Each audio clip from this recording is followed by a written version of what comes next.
Wir sagen das deshalb so kompliziert, denn unser Appell, den wir von hier aus richten möchten, besonders an jene Leute, die in der Exekutive tätig sind, die für das Außenministerium arbeiten, für die Polizei.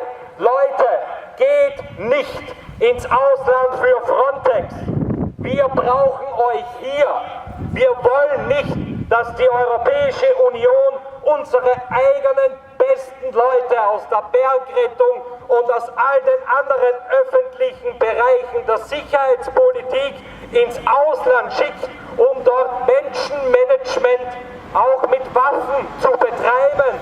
Wir fordern, dass im Sinne des Neutralitätsgesetzes sämtliche österreichischen Exekutivbeamte ihren Dienst ausschließlich innerhalb des Bundesgebiets der Zweiten Republik Österreich versehen. Keine österreichischen Soldaten im Ausland und keine ausländischen Soldaten hier in Österreich.